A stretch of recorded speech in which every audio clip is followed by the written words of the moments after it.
KG to PG माझ्या शैक्षणिक संस्था आहेत. आपण स्वतःसाठी भरपूर केलं, आता आपण समाजासाठी केलं. उद्या या मतदारसंघाचे अनेक प्रश्न आहेत, मला ते विधान भवनामध्ये मांडायचे, मात्र मी अपक्ष लढणार नाही. अपक्ष लढणार ठाम आहे तुमचा निर्णय ठरवलेला आहे. मला तालुक्यातल्या छोट्यातल्या छोट्या समाजाची समस्या माहिती. या सगळ्या मंडळीपेक्षा मी तालुक्याचं नेतृत्व चांगलं करू शकतो अशी माझी धारणा आहे. त्याचं कारण असं आहे की मी या ध्येयाने पछाडलेलो आहे की मला माझा तालुका कॅलिफोर्नियासारखा करायचा. आपल्या तालुक्यामध्ये ऑर्गॅनिक शेती करणारे शेतकऱ्यांची संख्या खूप आहे, अगदी महाराष्ट्रभर त्यांचे नाव आहे, ओळख आहे. आणि मला तो आपल्या तालुक्याचा जो ऑर्गॅनिक पॅटर्न आहे तो मला इंटरनॅशनल लेवलला न्यायचा आहे. काय आहे तुमची तालुक्याच्या विकासाबाबतची भूमिका? कोणते आहे नागरिकांच्या जिव्हाळ्याचे प्रश्न? कोणावर आहे मतदारांचा भरोसा? आणि कोण करणार तुमच्या तालुक्याचे नेतृत्व? रोखठोक प्रश्न आणि बेधडक उत्तरे जाणून घ्या माझ्यासोबत.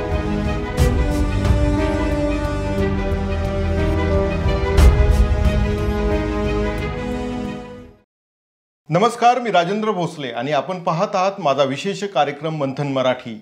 मंथन मराठी या कार्यक्रमाच्या माध्यमातून आपण तालुक्यातील राजकीय, सामाजिक आणि शैक्षणिक क्षेत्रातील मान्यवरांच्या मुलाखती घेत असतो. आज असेच आपल्यासोबत कन्नड तालुक्यातील शिक्षण क्षेत्रातील एक अग्रगण्य नाव प्राध्यापक ज्ञानेश्वर दळवी सर आहेत. त्यांच्यासोबत आज आपण गप्पा मारणार आहोत. नमस्कार दळवी सर. नमस्कार सर. सर, मला तुम्हाला प्रश्न विचारायच्या आधी, म्हणजे मुलाखतीला सुरुवात करण्याआधी मला तुमच्याबद्दल जाणून घ्यायला आवडेल. तुमचं गाव कोणतं आहे आणि तुमचं शिक्षण नेमकं कुठे झालं? Okay sir. सर, मी मूळचा हसनखेडा एका शेतकरी कुटुंबामध्ये माझा जन्म झाला. माझे वडील वाल्मिकराव दळवी, शेती आहे आमच्या हसनखेडला, शेती करतात. मी प्राथमिक शिक्षण माझं जिल्हा परिषद हसनखेडा इथे झालं. त्यानंतर 5वीपासनं पुढं मी चापानेरला शिकलो सर, 10वीपर्यंत. तालुक्यातच तुमचं शिक्षण झालं? 10वीपर्यंत. त्यानंतर मी संभाजीनगरला गेलो सर, आणि संभाजीनगरला मग मी पुढचं पूर्ण शिक्षण PG पर्यंत संभाजीनगरला झालं. तुम्ही शिक्षण क्षेत्रात कसे आलेत? शिक्षण क्षेत्रामध्ये मी अगोदर सर, माझा इथून मी जेव्हा संभाजीनगरला गेलो तर माझा अगदी म्हणजे उदरनिर्वाहाचा प्रश्न होता. त्यामुळे मी क्लासेसवरती शिपाई म्हणून काम करायचो, त्या ठिकाणी झाडू मारायचो. आणि तसं करता करता हळूहळू मला क्लासेसची गोडी लागली त्या ठिकाणी, आणि मी छोट्या छोट्या मुलांना शिकवायला सुरुवात केली, 4थी 5वीच्या मुलांना. आणि मग तिथून हळूहळू जसं जसं माझंही शिक्षण पुढं चालत राहिलं आणि मी वर्गही माझे वाढवत राहिलो शिक्षणाचे, आणि हळूहळू कोचिंग क्लासेसमध्ये माझे पाय ओढायला सुरुवात झाली. आणि कोचिंग क्लासेसमध्ये मला खूप मोठं सक्सेस मिळालं. मग मी एक कॉलेज सुरू केलं, दुसरं कॉलेज सुरू केलं. आपल्या तालुक्यात माझ्या संस्था आहेत, शैक्षणिक संस्था आहेत, जिल्ह्यावर माझ्या शैक्षणिक संस्था आहेत. त्यानंतर शिक्षणाची राजधानी पुण्याला माझ्या पुण्याला सुद्धा तुमच्या 2-3 संस्था? हो, माझ्या तिथं प्रोफेशनल कोर्सेस आहेत सर. म्हणजे कॉलेज ऑफ कम्प्युटर सायन्स आहे, त्यानंतर BEd आहे, त्यानंतर MJ-MC आहे. म्हणजे अगदी वर्ल्ड क्लास लेवलचं एज्युकेशन आपण या ठिकाणी देतो. आणि पुण्याला माझी प्री स्कूल पण आहे, आणि यावर्षी माझी CBSE स्कूल पण सुरू होते. Millennium old techno pre school आणि स्कूल हा माझा ब्रँड आहे स्वतःचा सर, आणि तो नक्कीच चांगल्या प्रकारे. खरंच तालुक्यासाठी भूषणावं. तुम्ही अगदी ग्रामीण भागातून शिपायापासून सुरुवात केलेली आहे. मला असं विचारायचं आहे की तुम्ही सामाजिक क्षेत्राकडे कसे वळालेत? मग सामाजिक क्षेत्राकडे म्हणजे सर, माझं मूळतः आपण ग्रामीण भागातून आल्यामुळं पहिल्यापासूनच समाज सेवेची मला आवड होती. अगदी कॉलेज लाईफपासून मी क्लासेसमध्ये जेव्हा मुलांना शिकवायचं होतं, अनेक मुलांना मी फ्री शिक्षण द्यायचो, त्यांची कुठलीही फीस घेत नसायचो मी. क्लासेसमध्ये, कॉलेजमध्ये अगदी KG to PG माझ्या शैक्षणिक संस्था आहेत. तिथून मला हळूहळू असं एक जाणवायला लागलं की आपण तर स्वतः आता एक चांगल्या शैक्षणिक सेटल झालो, तर आपण या समाजासाठी काहीतरी केलं पाहिजे. आणि म्हणून मी समाजासाठी असं ठरवलं की आपण एक सामाजिक चळवळीकडे आपण हळूहळू वळूया. मग मी गावातील तरुण आमच्या मित्रमंडळीच्या आग्रहास्तव त्या ठिकाणी सरपंचाची निवडणूक लढली. म्हणजे राजकारणात सुद्धा हळूहळू येणं सुरुवात झाली सर. आणि मग तिथून मला यश मिळालं, आणि हळूहळू आता सध्या मी स्टँडिंग त्या ठिकाणी उपसरपंच आहे, आणि हळूहळू आमचं काम आता पुढं जात आहे. आणि सामाजिक याच्यामध्ये काय झालं सर की मी बघितलं, मी स्वतः संघर्ष केला की जे समजा ओपनमधले विद्यार्थी आहेत, मराठा विद्यार्थी आहेत, माझा प्रश्न मूळतः मराठा विद्यार्थ्यांसाठी आहे, कारण की मराठा जे विद्यार्थी आहेत त्यांना कुठलीही शिष्यवृत्ती नाही, त्यांना कुठेही जिल्ह्याच्या स्तरावर राहण्यासाठी मोफत वसतिगृह वगैरे मोठ्या प्रमाणात नाही आणि त्यांची परिस्थिती गावाकडची खूप हालाकीची. म्हणजे पूर्वी समजा 3 जनरेशन अगोदर जर 10 एकर जमीन असेल तर आज ती 1 एकर झालेली. म्हणजे त्या ठिकाणी त्यांचा वडिलांचा, आई वडिलांचा उदरनिर्वाहाचाच प्रश्न निर्माण झालेला आहे. तर ते शिक्षण कुठून देणार मुलांना? बरोबर. आणि त्यांना शिक्षण मिळावं, त्यांना चांगलं शिक्षण मिळावं, त्यांना त्यांचं परिवारही चांगलं जीवन जगावं अशी माझी इच्छा आहे. आणि म्हणून माझी अशी इच्छा आहे की या सगळ्या मुलांना जे गावखेड्यातले आहेत ते तयारी करतात पोलीस भरती, आर्मी भरती, ह्यापेक्षाही त्यांनी अगदी ITI ते ITI मध्ये जातात, ते IIT ला गेली पाहिजेत, उच्च शिक्षणाकडे गेले पाहिजे, एम्स ला गेले पाहिजे, त्या असं चांगल्या ठिकाणी ते जावेत. मुळात तुम्ही त्या प्रोसेस मधून गेलेत, मी स्वतः त्यातून गेलो सर. आणि मी असा माझ्या मनाशी संघर्ष केला की आपण जे करतोय आज, आपण स्वतःसाठी भरपूर केलं, आता आपण समाजासाठी केलं पाहिजे. गेल्या काही दिवसापासून तुम्ही मराठा आंदोलनामध्ये सुद्धा सक्रिय आहेत. हो. मला असं विचारायचं आहे की माझ्या माहितीनुसार तुम्ही विधानसभेचा सुद्धा अर्ज दाखल केलेला आहे. तर कोणत्या पक्षाकडनं तो उमेदवारी दाखल केली? सर, मी माननीय मनोजदादा जरांगे पाटील यांची मी भेट घेतली, संघर्ष योद्धा. आणि त्यांची भेट घेतल्यानंतर मला असं वाटलं की दादांना मी शब्द टाकला की दादा, मी कन्नड सोयगाव मतदारसंघामधून माझी समाजाचं नेतृत्व करण्याची इच्छा आहे, तर मला आपण नक्कीच उमेदवारी जर दिली तर मी नक्की या विधानसभेची निवडणूक लढेल. आणि मी अपक्ष विधानसभेचा अर्ज भरला आहे सर. आज अपक्ष भरलेला आहे. तुम्हाला असं वाटतंय दादा तुम्हाला उमेदवारी देतील? नक्कीच. त्याचं कारण असं आहे सर की उच्च शिक्षित उमेदवार समाजामध्ये, ज्याने अनेक आंदोलनामध्ये त्यांनी संघर्ष केलेला आहे, अभ्यासू उमेदवार. उद्या या मतदारसंघाचे अनेक प्रश्न आहेत, मला ते विधान भवनामध्ये मांडायचे आहेत. आणि ते मांडण्यासाठी मला असं वाटतं की दादा मला आशीर्वाद देतील आणि नक्कीच पाठिंबा देतील. तुमच्यासोबत अजून काही मराठा उमेदवार जे आहेत, दादांकडनं त्यांना उमेदवारी हवी आहेत, त्यांनी सुद्धा दादांकडे अर्ज केलेले आहेत. हो सर. जर कधी यापैकी तुमची निवड नाही झाली, तुम्हाला उमेदवारी नाही दिली, तर नंतर तुमची भूमिका काय असणार? माझी भूमिका एकदम स्पष्ट आहे सर की जर मला दादांनी उमेदवारी नाही दिली तर मी समाजाचं काम करत राहणार. मी माझा उमेदवारी अर्ज मागे घेणार आणि समाजाचे जे प्रश्न आहेत, जे माझ्या समाजाचे शेतकऱ्यांचे प्रश्न असतील, त्यानंतर त्यांचे आरोग्याचे प्रश्न असतील, सगळ्यात महत्त्वाचा शिक्षणाचा प्रश्न आहे, ह्याच्यावर मी माझं पूर्ण आयुष्यभर काम करत राहणार. 18 पगड जातींना सोबतही घेणार. फक्त मी माझ्या समाजाचंच काम नाही करणार. बरोबर. की ते सुद्धा बाकीच्या समाजामध्ये पण गरिबी आहे, त्यांच्यावर पण अन्याय झालेला आहे, त्यांच्यावरचाही अन्याय दूर करण्यासाठी जर दादांनी मला जर उमेदवारी दिली तर बाकीच्या माझ्यासोबत 18 पगड समाजातील सुद्धा लोक आहेत आणि त्यांची इच्छा आहे की प्राध्यापक ज्ञानेश्वर दळवी या मतदारसंघाचे आमदार व्हावे आणि यांनी प्रभावीपणे विधान भवनामध्ये आपले प्रश्न मांडावे. बरोबर. कारण बऱ्याच वर्षापासून विधान भवनामध्ये प्रश्न मांडण्यासाठी माझी इच्छा आहे आणि आपण बघितलं आपल्या तालुक्याचे फारसे प्रश्न त्या ठिकाणी मांडले गेले पाहिजे अशी माझी इच्छा आहे आणि त्या इच्छेसाठी मी हे सगळं करतोय, बाकी काय. बरं, मला असं विचारायचं आहे की तुम्ही उमेदवारी नाकारली गेली तर तुम्ही अपक्ष लढण्याची इच्छा ठेवता किंवा तशी हिंमत ठेवतात की अपक्ष लढू आपण असं? सर, माझी अपक्ष लढण्याची ताकद आहे सर्व बाबीने. माझा चांगला सामाजिक चळवळीमध्ये मी अग्रगण्य आहे. त्यानंतर आर्थिकदृष्ट्या मी सक्षम आहे. त्यानंतर माझे समाजातील सगळ्या जाती धर्माच्या लोकांशी कॉन्टॅक्ट चांगले आहेत. मात्र मी अपक्ष लढणार नाही. अपक्ष लढणार ठाम आहे. तुमचा निर्णय ठरवलेला आहे, एकदम पक्का आहे. दादांचा आदेश आला तरच मी निवडणूक लढवणार, अन्यथा मी माझा उमेदवारी अर्ज 20 तारखेच्या आत मागे घेणार. बरोबर. जर कधी तुम्हाला दादांनी उमेदवारी दिली असं आपण एक गृहीत धरूया, तुमच्यासमोर तालुक्यामध्ये दिग्गज नेते असणार आहेत, माजी आमदार आहेत, नक्की. एक आमदार आहेत, विद्यमान आमदार आहेत, नक्कीच केंद्रीय मंत्र्यांची एक माजी केंद्रीय मंत्र्यांची मुलगी आहे. यांच्यासमोर तुम्ही कसे सामोरे जाल? बघा सर, की तालुक्याचे जे प्रश्न आहे, आता आपण जी नावं घेतली या सगळ्यांचा मी आदर करतो, रिस्पेक्ट करतो. मी ज्या ज्या ज्या स्तरातून आलेलो आहे, ज्या ठिकाणाहून आलेलो आहे, एकदम मी गरिबी पाहिली, खेड्यामध्ये राहिलो, लोकांच्या तिथं रोजाने गेलो. मला तालुक्यातल्या छोट्यातल्या छोट्या समाजाच्या समस्या माहिती आहे. मला तालुक्यातल्या मोठ्यातल्या मोठ्या व्यापाऱ्यांच्या समस्या माहिती आहे. बरोबर. आणि हे जी सगळी मंडळी आहे तुम्ही उच्चारलेली, तर या सगळ्या मंडळीपेक्षा मी तालुक्याचं नेतृत्व चांगलं करू शकतो अशी माझी धारणा आहे.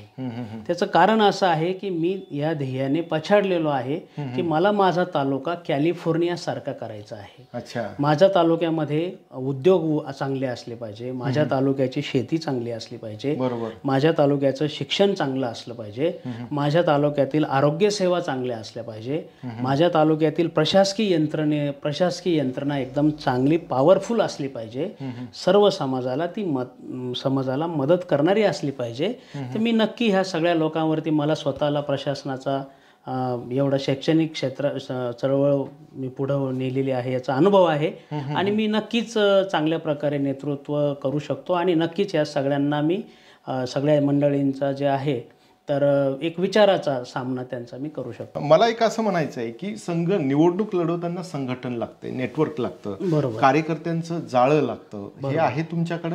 नक्कीच सर. मी अगदी 20 वर्षापासून कोचिंग क्लासेसच्या माध्यमातून, त्यानंतर विविध शेतकऱ्यांची ज्या चळवळी आहेत त्या माध्यमातून समाजाच्या शेवटच्या स्तरापर्यंत मी पोहोचलेलो आहे. आणि माझ्याकडे ऑलरेडी माझे 500पेक्षा अधिक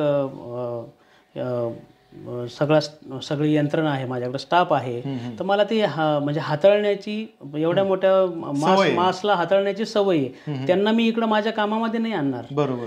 मला त्यांना हाताळण्याची सवय आहे. संघटन कौशल्य माझ्याकडं ऑलरेडी आहे. मी महाविद्यालय स्तरावर, विद्यापीठ स्तरावर मी कॉलेजचं नेतृत्व केलेलं आहे. विद्यापीठामध्ये मी युवा महोत्सवामध्ये आपल्या विद्यापीठाचं नेतृत्व केलेलं आहे आणि विविध स्पर्धा मी प्रथम क्रमांकाने जिंकलेलो आहे. मला त्याचा अभ्यास आहे. मी नक्कीच चांगल्या प्रकारे संघटन खूप चांगलं माझं आहे आणि मी त्याचा नक्कीच ठसा समाजाच्या मनावर उमटवेल. मला या अनुषंगाने असं विचारायचं, दुसरा प्रश्न असं विचारायचा आहे की तुम्ही आता सरपंच आहात तुमच्या गावाचे. हो. तुम्ही शिक्षण क्षेत्रामध्ये तुमचं काम तुम्ही सांगितलं भरीव केलेलं आहे. तुम्ही पंचायत समिती, जिल्हा परिषद न लढवता डायरेक्ट आमदारकी, विधानसभा का लढवण्याचं ठरवलं? याच्यामध्ये असं आहे सर की तालुक्यातले जे काय प्रश्न आहे, समजा मला वाटलं एखादा प्रश्न, एखाद्या शेतकऱ्याचा एखादा प्रश्न मी सोडवावा, तर मला जर समजा त्या ठिकाणी त्यांना न्याय द्यायचा असेल तर मी तो प्रश्न विधान भवनामध्ये मांडू शकलो पाहिजे. मी जर तो प्रश्न विधान भवनामध्ये मांडला तर त्या प्रश्नाला कुठंतरी न्याय मिळेल. या तालुक्यातील महिला रोजगारांचा प्रश्न आहे, तरुणांचा प्रश्न, बेरोजगारांचा तालुक्यामध्ये खूप जास्त बेरोजगारांचा प्रश्न आहे. अगदी सांगायचं झाल्यास सर की आपल्या तालुक्यातील गावागावामध्ये खूप मुलं आहेत ज्यांची लग्न झालेली नाही आहे बेरोजगारीमुळे. म्हणजे भविष्यामध्ये त्यांचा पुढं त्यांच्या पिढींचा प्रश्न आहे. तर ह्याच्यासाठी त्यांना रोजगार मिळायला हवा, शिक्षण मिळायला हवं. हे जर त्यांना मिळालं नाही तर त्यांच्यासमोर खूप मोठे संकट उभं राहणार आहेत. आणि त्यामुळं माझी अशी इच्छा आहे की मी सभागृहामध्ये चांगल्या प्रकारे प्रश्न मांडू शकतो तालुक्याचे. त्यामुळं मला या ठिकाणी संधी मिळाली तर मी नक्कीच न्याय देईल याचा मला विश्वास. तुमचे राजकीय आदर्श नेमके कोण राहिलेले आहेत? छत्रपती शिवाजी महाराज हे माझे राजकीय आदर्श आहेत. त्यांनी 18 पगड जातींना सोबत घेऊन हिंदवी स्वराज्य स्थापन केलं आणि हिंदवी स्वराज्याचा त्यांनी ठसा पूर्ण जगावरती उमटवला. याचा आपल्या सर्व मराठी जनांना, सर्व आपल्या देशवासियांना अभिमान आहे. त्यांचं ते माझे राजकीय आदर्श आहेत. शेतकऱ्यांचा मोठा प्रश्न आहे तालुक्यामध्ये. आपल्या तालुक्यामध्ये शेतकऱ्यांच्या मालावरती प्रक्रिया करणारा एखादाही उद्योग नाही आहे. बरोबर सर. त्यामुळेच बेरोजगारी वाढलेली आहे. बरोबर आहे सर. आपण बघतो की आपल्या सोबतचे जे तालुके आहेत, सिल्लोड असेल किंवा वैजापूर असेल, गंगापूर असेल, हो. हे मागचे तालुके म्हणजे ते काही 10 वर्षापूर्वी त्यांची परिस्थिती आपल्यापेक्षा कठीण होती, परंतु आज कन्नड तालुक्यापेक्षा ते पुढे निघून गेलेले आहेत. बरोबर आहे. तर सत्य आहे. त्यांच्या बरोबरीने किंवा किंबहुना त्यांच्या पुढे जाण्यासाठी तुमचं काय प्लॅनिंग आहे? इथं माझं प्लॅनिंग असं आहे सर की आपला तालुका अद्रक उत्पादनामध्ये, विविध फळे उत्पादनामध्ये, पालेभाज्या उत्पादनामध्ये, शेतीमध्ये आपला तालुका देशामध्येही अग्रेसर आहे. मात्र याला कुठलाही कोणाचाही त्या शेतकऱ्यांना सपोर्ट नाही. ते त्यांच्या स्वतःच्या हिमतीवर अग्रेसर आहेत.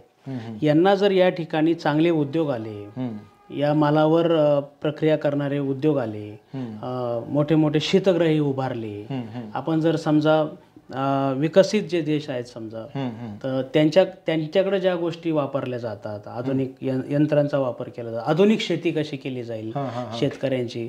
शेतकऱ्यांना मोफत वीज नकोय सर. शेतकऱ्यांना माझी अशी धारणा आहे की तुम्ही त्यांना अनुदान नाही दिलं तरी चालेल, मात्र शेतकऱ्यांच्या जो ते माल पिकवतात त्याला हमीभाव द्यावा. तर ही माझी इच्छा आहे सर, आणि मी ती 100% पूर्ण करणार आहे सर. मी शेतकऱ्यांच्या हमीभावावरती काम करणार आहे, आणि याच्यानंतर माझ्या आयुष्यामध्ये शेतकऱ्यांवरती, कारण मी शेतकरी पुत्र आहे आणि मला माहिती आहे की त्यांच्यावर किती अन्याय झालेला आहे. कारण मी जेव्हा लहान होतो सर, तेव्हा मला आठवतं युरियाची गोणी 300 रुपयाला होती. आज युरियाचा भाव खूप वाढलेला आहे, आणि कापसाचा भाव काही जास्त वाढलेला नाही. कापसाचा भाव हा 10 वर्षापूर्वी जो होता तोच आहे. थोडं महागाईच्या प्रमाणात ती शेतमालाचा भाव वाढत नाही, अजिबात नाही. किंवा शेतकरी त्याचे मुलं बाळं असतील, त्याची पत्नी असेल, ते सगळे जे शेतामध्ये मेहनत करतात, त्यांच्या सगळ्या कामाचं त्या ठिकाणी मोबदला त्यांना मिळाला पाहिजे. त्यासाठी हमी भाव एकच उपाय आहे सर, बाकी काही नको. आणि मी त्याच्यावर काम 100% करणार आहे. विधानसभेमध्ये मी नाही गेलो तरी करणार आहे, कारण की तो माझ्या आस्थेचा प्रश्न आहे. मी त्या गोष्टीत इरेला पेटलेलो आहे, कारण मी त्या कुटुंबातून आलेलो आहे सर. मी शेतकऱ्यांचं नेतृत्व करतो. मी जरी प्राध्यापक असलो तर मी स्वतःला प्राध्यापक अजिबात मानत नाही. मी शेतकरीच समजतो स्वतःला.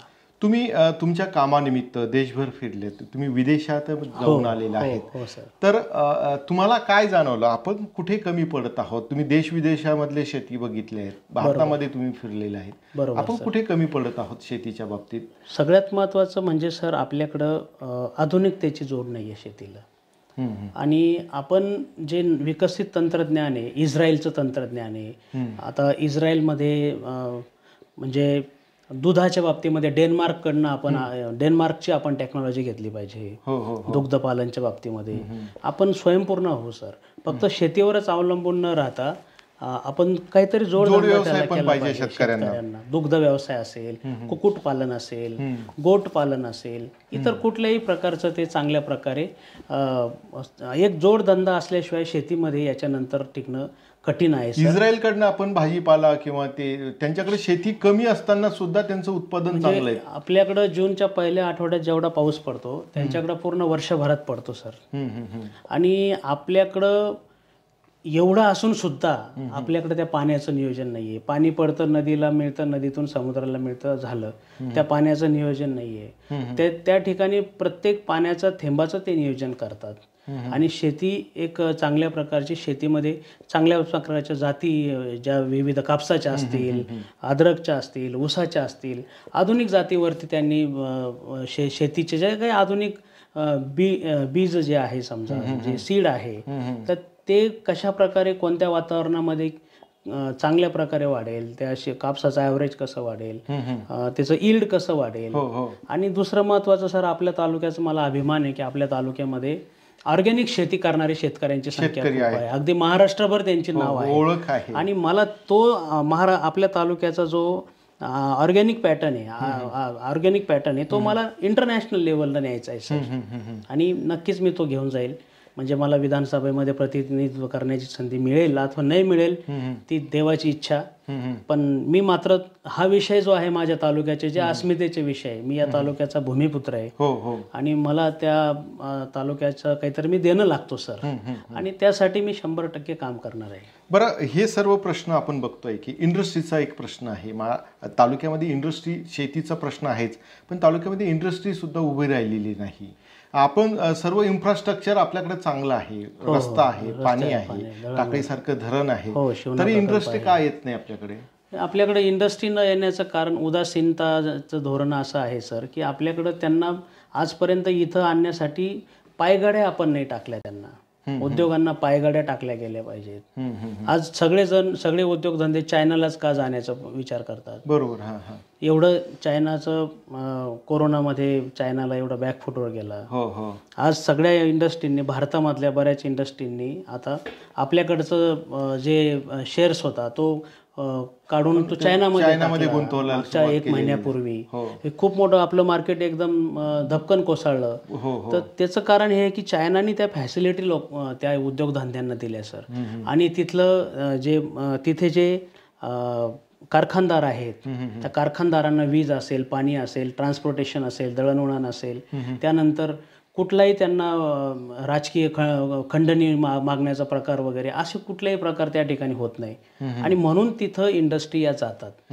आणि जे इंटरनॅशनल लेवलचे जे बिझनेसमॅन असतात त्यांना तुमच्या बाकीच्या छोट्या मोठ्या गोष्टींशी घेणं देणं नसतं. बरोबर. त्यांना त्यांचा उद्योग चांगला चालला पाहिजे. आणि तुमच्याकडे जे काही काम करणारे लोक आहेत ते नक्कीच त्यांना प्रो वातावरण पाहिजे. ते मी नक्कीच इथं आणण्याचा प्रयत्न करेल सर. मी देश विदेशामध्ये फिरलेलो आहे, मला माहिती आहे की काय त्यासाठी केलं पाहिजे. मी स्वतः माझ्या डोळ्यांनी बघितलंय आंतरराष्ट्रीय लेवलला की त्या देशामध्ये काय आहे, आपल्याकडं काय नाही असं. तर आपण जर त्यांना चांगल्या गोष्टी दिल्या तर त्या नक्कीच, त्यांचा सगळ्यात पहिला प्रश्न असतो सर, तुमच्याकडे पब्लिक ट्रान्सपोर्ट काय आहे.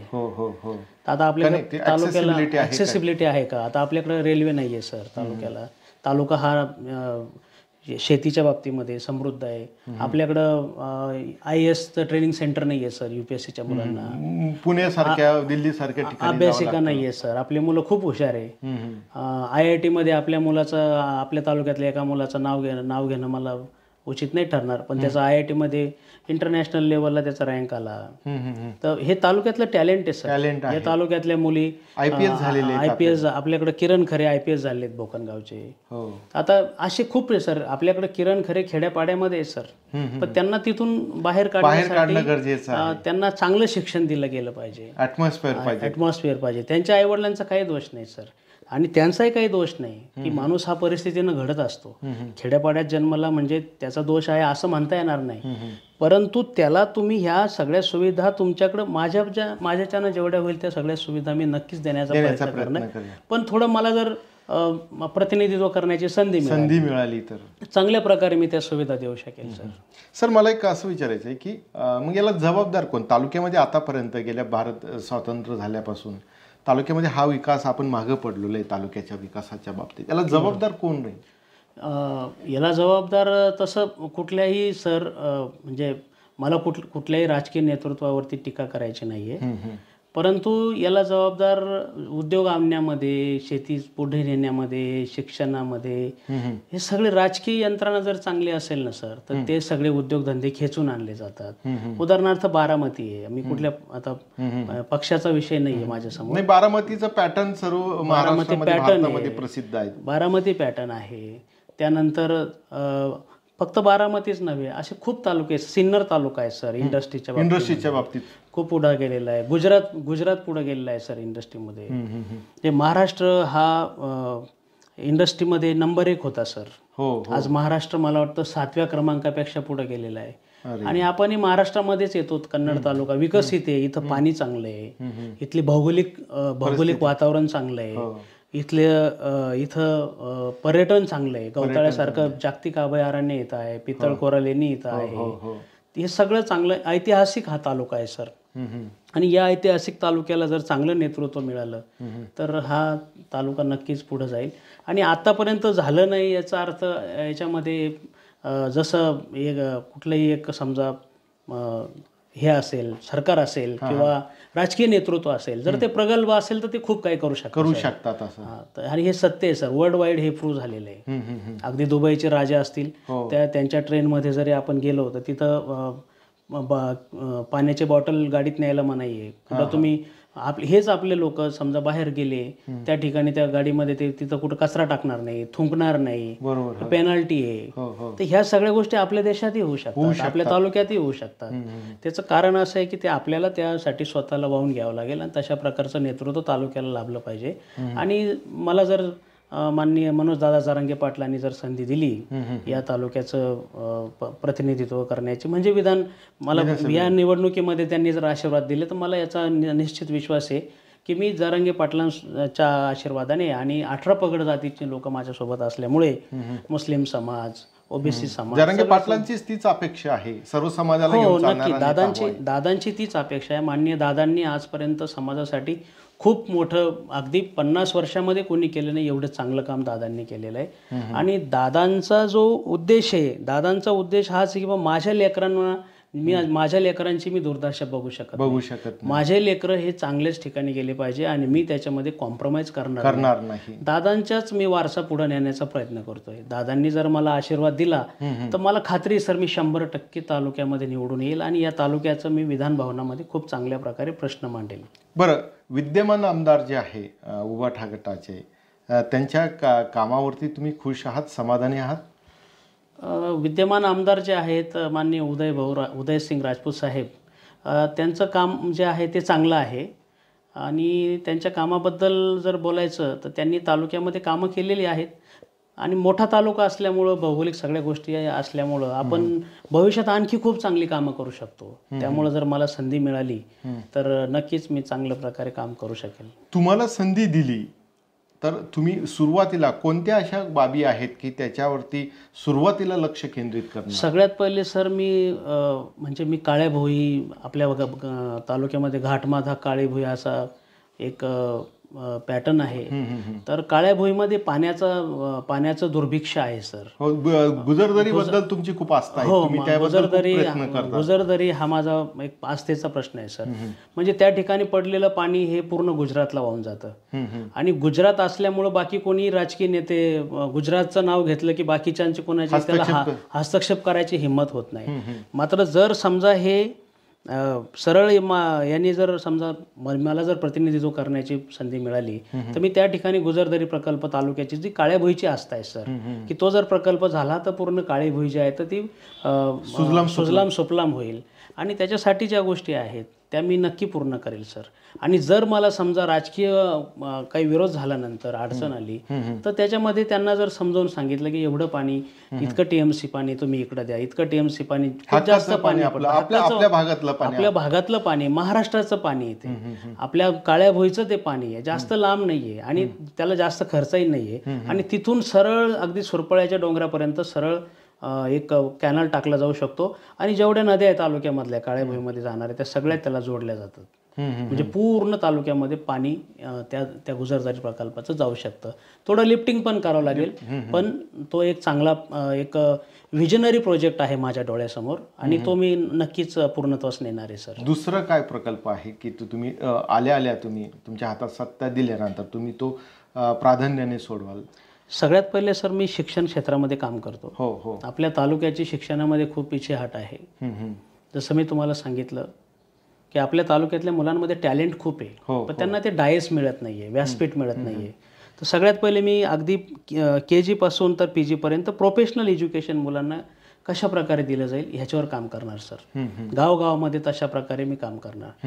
IIT पॅटर्न, IITच्या मुलांना, आपल्याकडचा मुलगा 10वी पास झाल्यानंतर त्याला 11वीलाच कळतं की IITचा अभ्यास केला पाहिजे. पण मी बघितलं, मी हैदराबादला गेलो सर, कोट्याला गेलो, खूप वेळा गेलो क्लासेस फील्डमध्ये काम करत असल्यामुळे.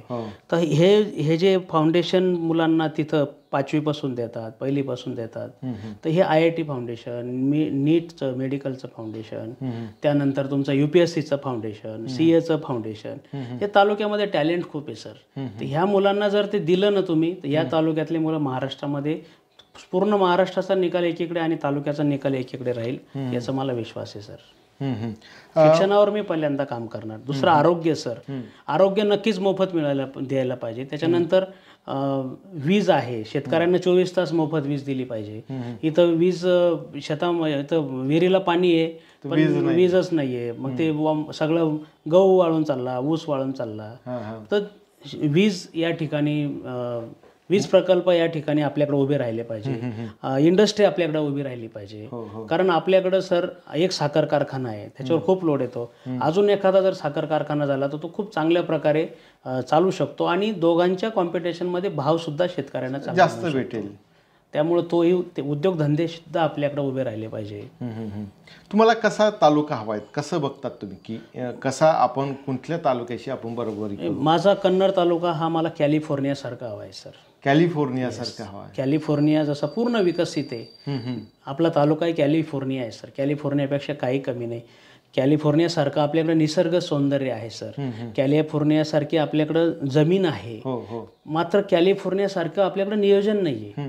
पण ते नियोजन मी जर विधानमंडळामध्ये गेलो तर नक्की करेल याचा मला विश्वास आहे सर. मराठा आंदोलनाबद्दल तुमची काय भूमिका आहे? मराठ्यांना आरक्षण मिळायला हवं? मराठ्यांना सर आरक्षण मिळायलाच हवं आणि ते मराठ्यांच्या हक्काचं आरक्षण आहे. आणि विशेष म्हणजे हे आरक्षण ऑलरेडी संविधानाने मिळालेलं आहे.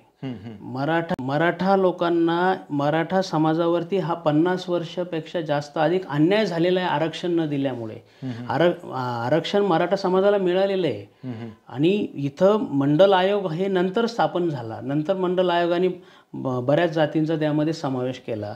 मराठा समाज हा ओबीसी मध्ये पूर्वीपासूनच आहे सर. शेती करणारे म्हणजे कुणबी, कुणब्याचं पोर असेल, हे सगळे ग्रंथामध्ये किंवा हैदराबाद गॅजेट असेल त्या सगळ्या ठिकाणी नोंदी आहेत.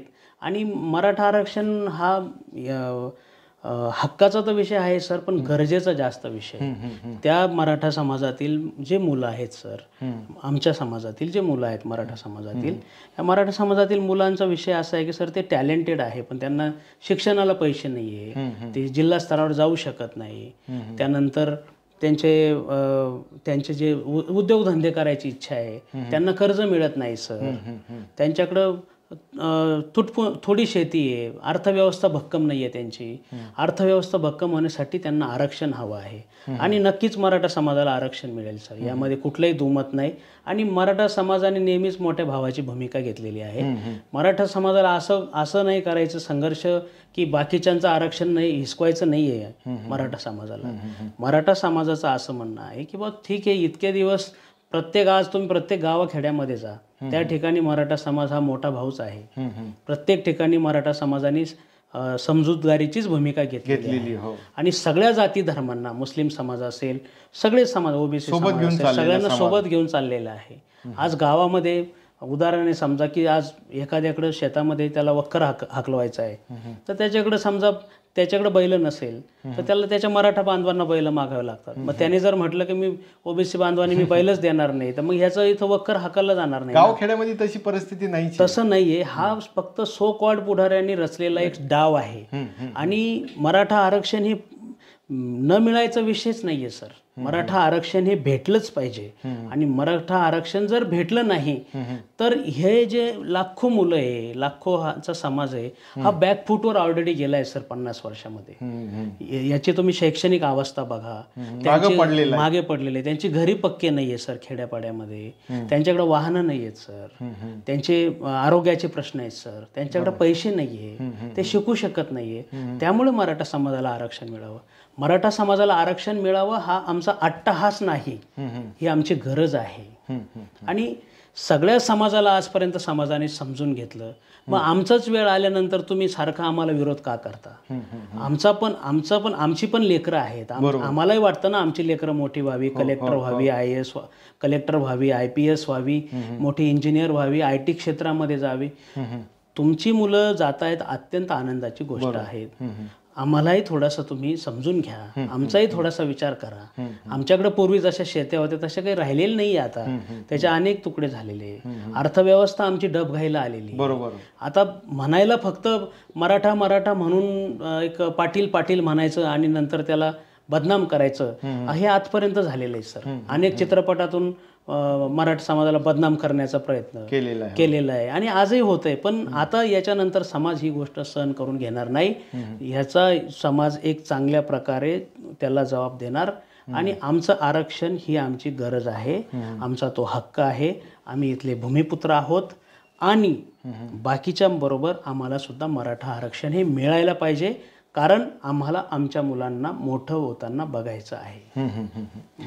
दळवी सर, तुम्ही आमच्या मंथन मराठीच्या कट्ट्यावर आलात, आमच्यासोबत मनमोकळ्या गप्पा मारल्या, त्याबद्दल खूप खूप धन्यवाद. आणि तुमचा एकंदर एवढा अनुभव आणि तुमचं एकदम नॉलेज हे बघितल्यानंतर खरोखरच असं वाटतं की तुमच्या माध्यमातून कुठेतरी तालुक्याचा विकास करता येईल. तुमच्या कार्याला, पुढील कार्यास आमच्या शुभेच्छा. धन्यवाद. धन्यवाद सर.